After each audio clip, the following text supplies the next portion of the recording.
Okay, so what we're going to talk about today is inequalities. And this follows from the equations that we were working on last. But we're also going to be talking about combined inequalities. And I know that you saw that in Algebra 1, but we're going to do a lot more with it this year. And the problems that we'll have for that will be a little bit more difficult. First of all, I want us to talk about how we graph inequalities. And we're going to go through some examples. And I will tell you, when you're graphing an inequality, you're always going to want your variable on the left-hand side. Then your inequality naturally points in the direction that your line needs to go. So the first one here, it says x is greater than 1. So now greater than is not also equal to.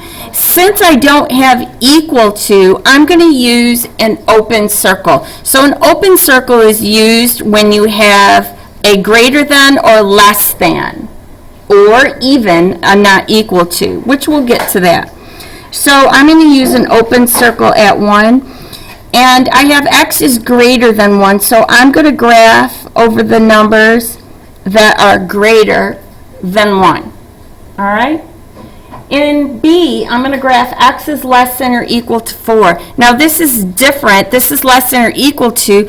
So when you have greater than or equal to or less than or equal to, you are going to use a closed circle. And this means it also includes that value. So a closed circle at 4 and an arrow off to the left. Now, we also have here x is not equal to 0, which means x can be anything except the one value of 0. So what you're going to do to graph that is you're going to go and put an open circle at 0, because it can't be 0, but it comes really, really, really close to it. And you're going to put an arrow off to the right and an arrow off to the left, because both the numbers greater than and less than 0 would be part of this solution, just not 0 itself. Now if you look at the example D, I have this where the variable is on the right hand side. What you want to do with this is rewrite it so the variable is on the left hand side. Do you notice how the inequality sign points to the x? When you switch it so the x is on the left and the -2 is on the right, this inequality sign is also going to change directions so that once again it is still pointing to the x. Now that I have it written this way, it's much easier to graph. So an open circle at -2 and an arrow to the left. Now, this is not very easy to graph. I have -x is less than 3. Well, it doesn't tell me what x is. All I know is -x. So here's how we're going to deal with that. We're going to divide both sides by -1. And then I'm going to have a positive x and a -3. But any time that you multiply or divide by a negative number in an inequality, that inequality sign is going to flip directions. So it was pointing to the left. It was less than, now it becomes greater than, and it's pointing to the right. So anytime you multiply or divide both sides by a negative number, you need to flip the direction of the inequality sign. So I've got an open circle at -3, and I have an arrow off to the right. If we go to example F, not only do I have a -x, but it is also on the wrong side. There are multiple ways that you can work this around to get it to be what you need so that you can graph. So, for example, one thing I might do with this is first switch and put the -x over here and the -5 over here, and it's pointing at the -x, so I'm going to have the inequality sign flip to point at the -x. Then, when I divide both sides by -1, it actually flips it back. So I have positive x is now greater than or equal to positive 5. So a closed circle at 5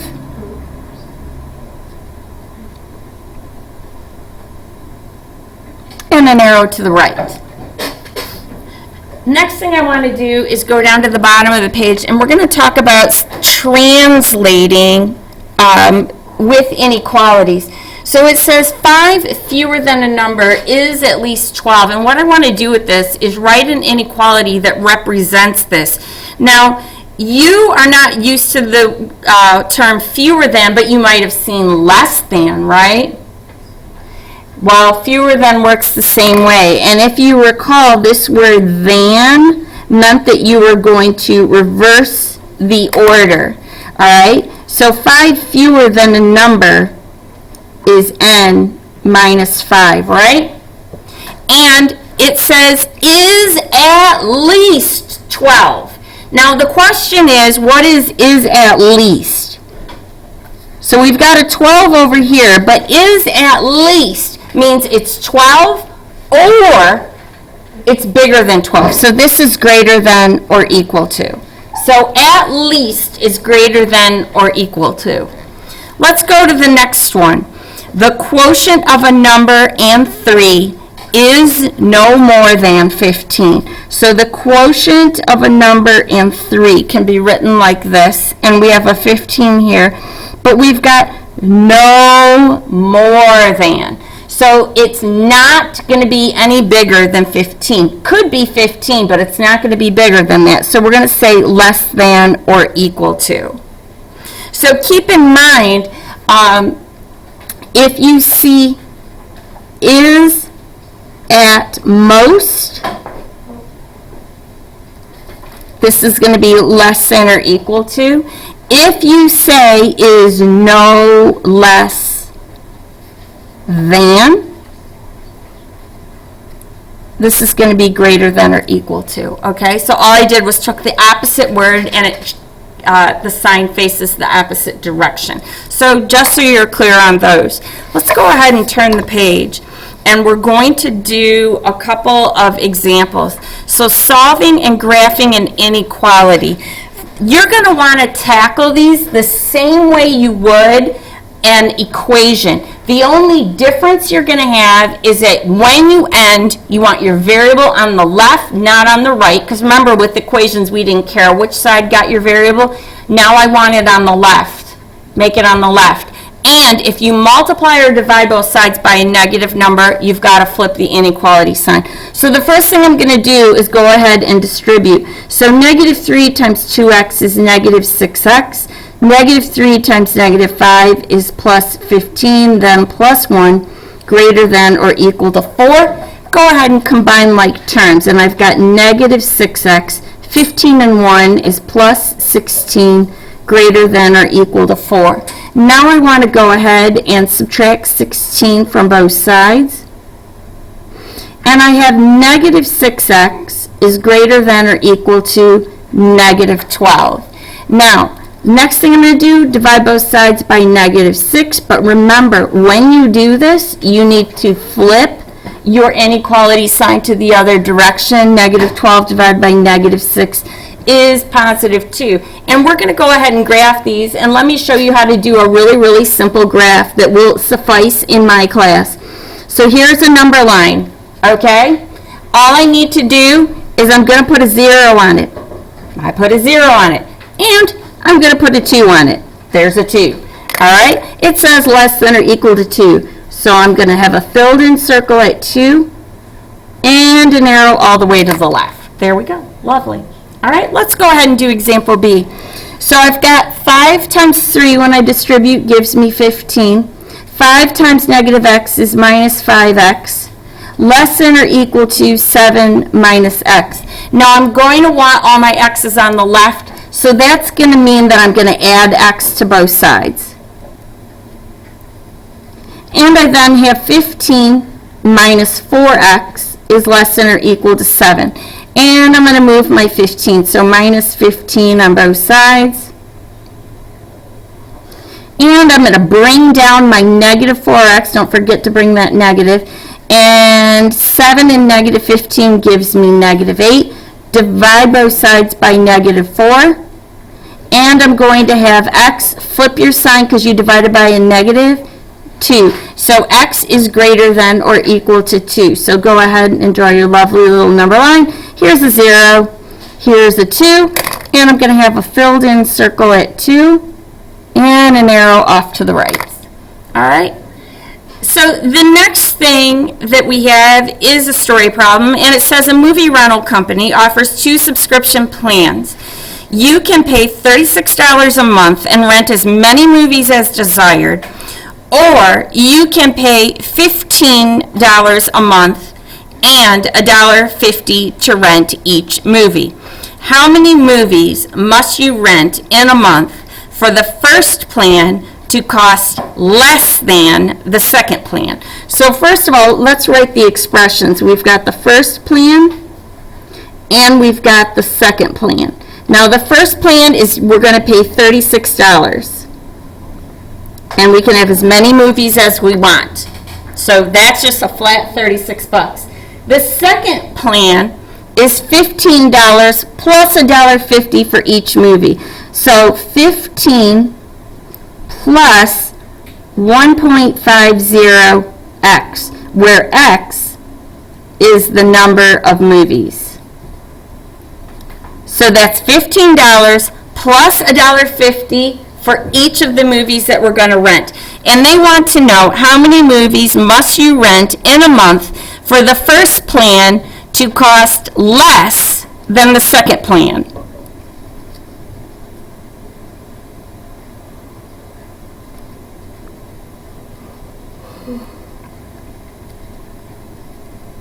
There we go. So first plan less than second plan. Minus 15 on both sides. And I believe this gives me 21 is less than $1.50.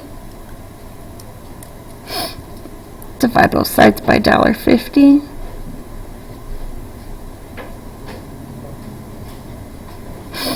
And I've got 14. So if x is greater than 14, because we got to switch this around,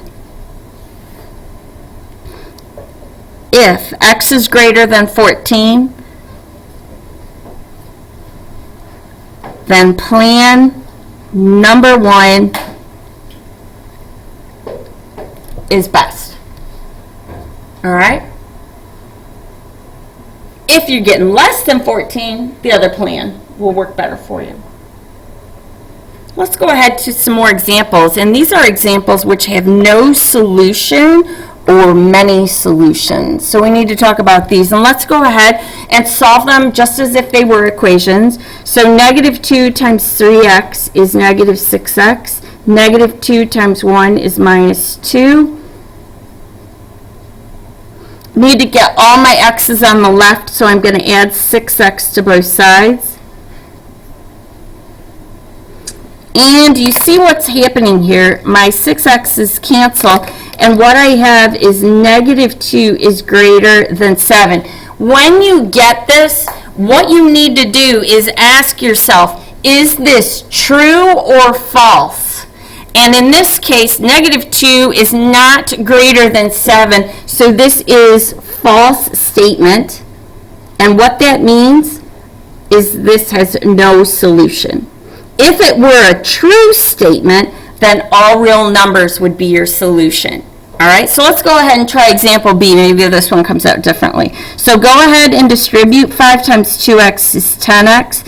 5 times negative 3 is minus 15. Then minus 7x is less than or equal to 3x plus 8.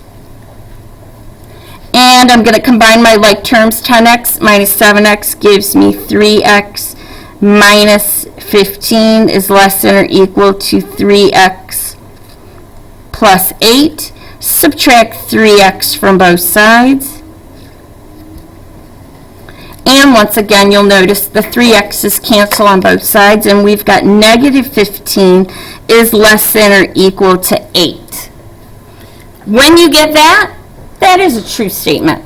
So over here, that is a true statement. So your solution is all real numbers.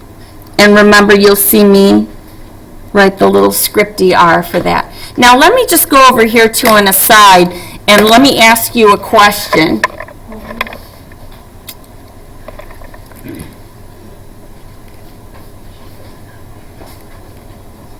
Seven less than or equal to 7. Is that true or false? So that is when it gets tricky. All right? 7 is not less than 7. However, another option is that it can be equal to 7, which it is. So this is a true statement. If you had 7 less than 7, that would be false. But because you have less than or equal to, this would be a true statement. All right? So let's go down to the very bottom. We're getting ready to flip the page to our last page of notes, which is all about combined inequalities. You can join two inequalities with the word and or the word or to form a compound inequality. To solve a compound inequality containing and, find all the values of the variable that make both inequalities true. So I think the best way to do this is to do an example. So let's go over here to the next page, page 14, and go through some examples. I've got an and inequality. All right, so first thing, I'm going to solve each of these inequalities by itself and figure each one out individually. So I'm going to subtract 1 on both sides, and I've got 6 is less than 2x. Divide both sides by 2, and I've got 3 is less than x, which means x is greater than 3. And I'm going to go over here and divide both sides by 3, and I've got x is less than or equal to 6. All right, so now what I'm looking for with this is what values work for both of these. And I'm going to show you that you can do this graphically. All right, graphically speaking, and I'll do it with 3 graphs so you can see.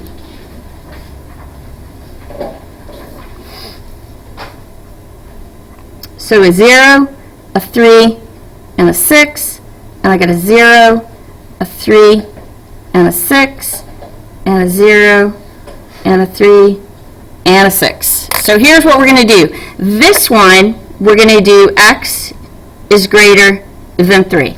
So an open circle and an arrow to the right. In this one, we're going to do x is less than or equal to 6. So we have a closed circle right there, and an arrow to the left. Now, what you are looking for graphically is actually the values where these two graphs overlap. So let's go up here to the word and we're going to look to the word overlap. And would you agree, these overlap from here to here, don't they? That's your solution area.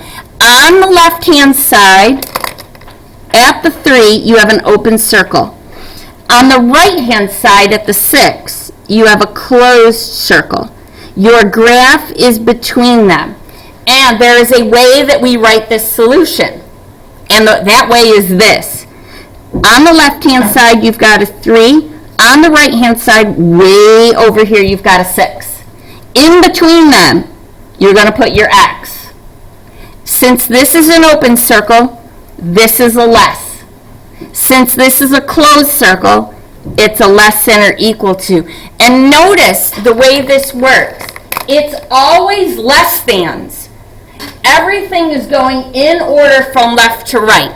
3 is less than x, which is less than or equal to 6. The 3, because it's smaller, is on the left. The 6, because it's bigger, is on the right. These are always less thans. Always, always, always, always. All right? That's how this is going to work. So let's go ahead and we'll do another example. So right here, let's solve each of these individually, and we're going to go plus 1, and I have 6 is less than or equal to 3x. Divide both sides by 3, and I have 2 is less than or equal to x, which gives me x is greater than or equal to 2. Over here, I am going to divide by 2, and I get x is less than 6. So I'm going to go off here on the side, and keep in mind, I'm going to go ahead and circle this. This right here is your answer. These graphs up here, these are just your work. This is your answer. All right? So let's go ahead and we're going to do our work here first. So I have a 0, I'm going to put a 0, and then I got a 2, and then I got a 6. And a 0, and a 2, and a 6. And notice, everything is lined up vertically because it makes it so much easier to compare the two graphs. And then over here for my answer, this one doesn't need to be lined up vertically. So I got a 0, a 2, and a 6. And I'm going to go over here, and this one is going to be x is greater than or equal to 2. So a closed circle right here at 2, and an arrow to the right. And right here we're going to do x is less than 6, which is an open circle at 6, and an arrow to the left. And you're looking for where they overlap, which, would you agree, goes from there to there. That's where they overlap. That's where you have both graphs. So what we're going to do is go over here. We've got a closed circle at the 2, so we're going to have a closed circle at the 2. We've got an open circle at the 6, so an open circle at the 6. All you're going to graph is what's between them. And the way we're going to write this is the 2 goes on the left, and the 6 goes on the right, and the x goes in the middle. All right? This, remember, they're always less thans, but this one is a closed circle, so it's a less than or equal to. This one is an open circle, so it is a less than. And let's go ahead and circle just this, because this is our answer.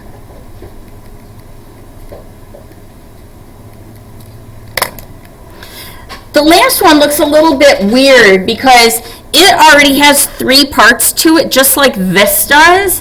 When it has 3 parts to it, that means it's an and inequality. So we already know it's going to be an and the cool thing is it's going to give us an answer that looks just like this. All we have to do is take this and get x by itself in the middle. So what we're going to do is we need to get rid of the 2. So we're going to add 2, but we're going to add it to all 3 parts because now this inequality has 3 parts to it. So negative 7 and 2 gives me negative 5. Then I've just got a 5x left because these cancel. And I've got 8 and 2 gives me 10. Now I need to get the x by itself in the middle, so I'm going to divide everything by 5. And what I've got is negative 1 is less than or equal to x is less than 2. Now this is a beautiful answer. I don't have to do 2 separate graphs to interpret it. And all I have to do is one final graph. And I'm going to put a little 0 here. Whoops, let's make this where negative 1 goes. We'll put 0 here. And 2 is over here. And when we go to graph this, at negative 1, I've got a less than or equal to, so that is a closed circle. At 2, I just have a less than, so it's an open circle, and I'm graphing between them. So every number between negative 1 and 2, all fractions and decimals, are solutions for this combined inequality. All right? The next thing we're going to do is OR.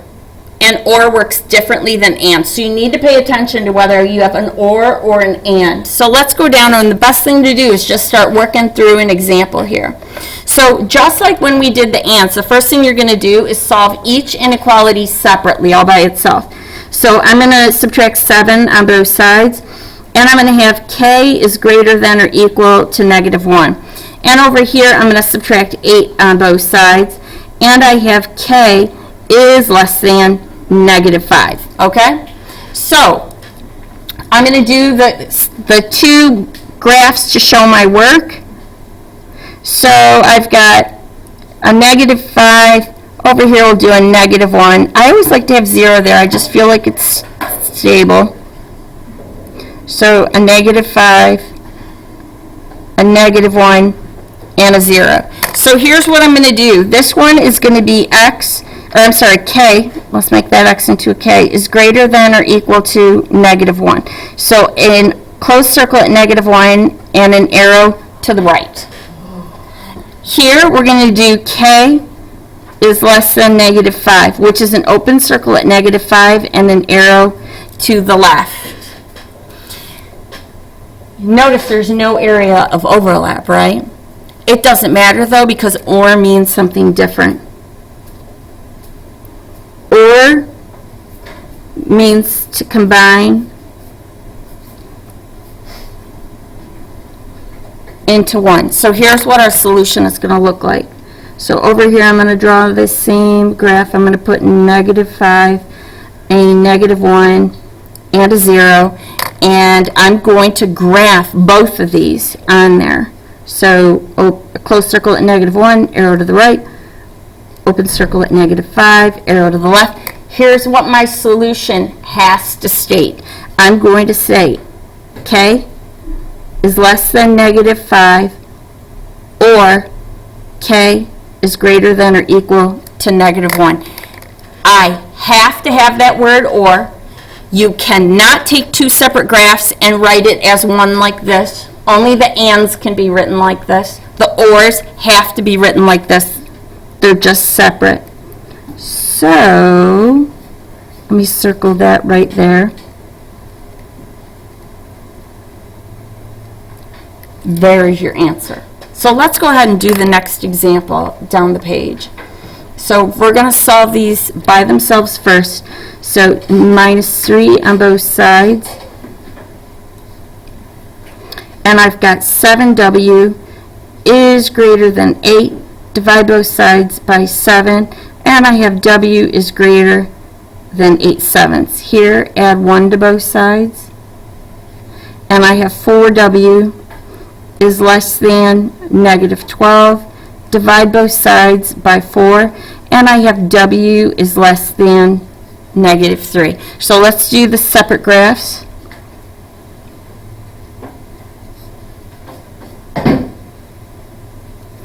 And I'm going to need a negative 3. And I'm going to need a 0. And 8/7 is just a little bit more than 1. So I'm going to write it in just a little to the right of where I would put 1. And I've got w is greater than 8/7. So open circle at 8/7, arrow to the right. And then I have w is less than negative 3, which is going to be an open circle at negative 3 and an arrow to the left. So now, because this is or, I'm going to combine those together in one graph. Here's my negative 3. Here's my 0, my 8/7. That part of my graph, this part of my graph, and let me write this. I have w is less than negative 3, or w is greater than 8/7. And this is my answer. So I'm going to go ahead and circle this. And we'll write answer here. One more to do. Let's go down to the bottom of the page. All right. Let's go ahead and solve these individually. So subtract 1 on both sides. And I've got 15 is less than 5x. Divide both sides by 5. And I have 3 is less than x, which really means x is greater than 3. Go over here, subtract 9 on both sides. And I have 3x is less than negative 3. Divide both sides by 3, and I have x is less than negative 1. You see where this is going, right? Do you see how with the ors, this actually, you don't even need to do the two work ones because you're just going to combine them on one. So we just can do this. So I've got a 0, I have a 3 over here, and a negative 1. I have x is greater than 3. I have x is less than -1. And I'm going to write my solution as x is less than -1. You must have the word or. X is greater than 3. And let's circle this. And we'll write answer.